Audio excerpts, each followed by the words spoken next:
Hello అందరూ ఎలా ఉన్నారు? నేను చాలా బాగున్నాను. మీరు ఎలా ఉన్నారు? కామెంట్ సెక్షన్‌లో షేర్ చేయండి. ఈరోజు రెసిపీ వచ్చేసి రవ్వ కేక్. దీనికోసం half cup butter, half cup curd, half cup milk, half cup powdered sugar, 1 cup రవ్వ గ్రైండ్ చేసి తీసుకోవాలి. దీనికి బేకింగ్ సోడా, బేకింగ్ పౌడర్, ఇలాచీ పౌడర్ తీసుకోవాలి. మిక్సింగ్ బౌల్‌లో హాఫ్ కప్ పెరుగు వేసుకుని, తర్వాత హాఫ్ కప్ బటర్ వేసుకుని రెండు కలిసేలాగా విస్కర్తో బాగా మిక్స్ చేసుకోవాలి.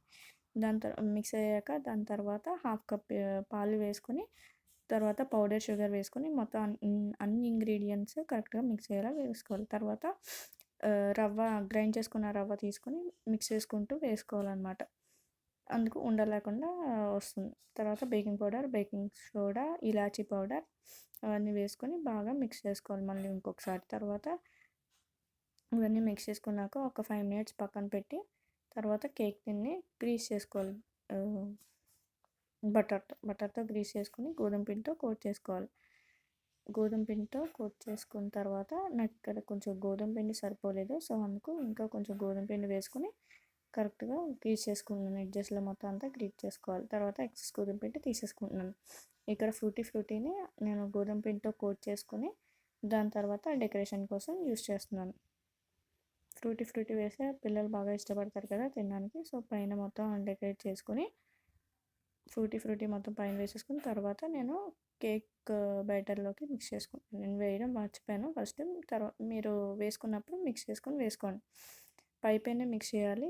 డీప్గా మిక్స్ చేస్తే మళ్ళీ కేక్ అంతా ఖరాబ్ అవుతుంది. తర్వాత మిగిలిన ఫ్రూటీ కూడా నేను పైన డెకరేట్ చేసుకొని ఇలా ట్యాప్ చేసుకోవాలి. అప్పుడు ఎయిర్ బబుల్స్ అనేవి రిమూవ్ అయిపోతాయి. తర్వాత ప్రీహీట్ చేసుకున్న మూకుట్లో నేను ఈ కేక్ టిన్ని సెట్ చేసుకుంటున్నాను. ఫ్లేమ్కి కరెక్ట్గా సెట్ చేసుకోవాలి. ఎగుడు దిగుడు వస్తే ఒక చోట కుక్ అవ్వకుండా ఒక చోట కుక్ అయ్యి ఉంటుంది. ఇది 20 to 30 మినిట్స్ని బేక్ చేసుకోవాలి. కేక్ ఇప్పుడు ఎలా వచ్చిందో చూద్దాము. కేక్ బేక్ అయింది అనుకుంటున్నాను నేను. సో దీన్ని స్పూన్తో కానీ ఫోర్క్తో కానీ టెస్ట్ చేసి చూడాలి. కేక్ పిండి అంటుకోకుండా ఉంటే స్పూన్కి కేక్ బేక్ అయినట్టు. ఎడ్జెస్లోను మిడిల్లో మొత్తం అంతా టెస్ట్ చేయాలి. సో పిండి అనేది స్పూన్కి అంటుకోలేదు. ఇది తీసేసి 5 మినిట్స్ కూల్ అయ్యాక మొత్తం చల్లారాక అప్పుడు డీమోల్డ్ చేయాలి కేక్. లేదంటే కేక్ అనేది చల్లారకుండా డీమోల్డ్ చేస్తే విరిగిపోతుంది.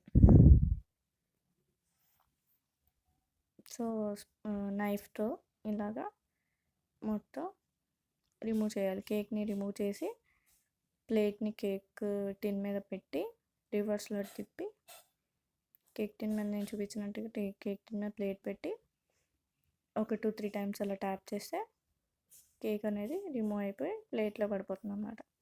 ఇలా గోల్డెన్ కలర్లో వచ్చింది చూడండి. నేను కేక్ని కట్ చేసి మీకు ఎలా వచ్చిందో చూపిస్తాను. కట్ చేస్తున్నప్పుడు కూడా ఎంత స్మూత్గా అనిపిస్తుందో కేక్. చూడండి ఎంత సాఫ్ట్గా వచ్చిందో, ఫ్లఫీగా సాఫ్ట్గా. శంబరి ఇక్కడ కట్ చేస్తాను కేక్ని. మార్నింగ్ ఫ్రెండ్స్, మీకు తిన్న డిఫరెన్స్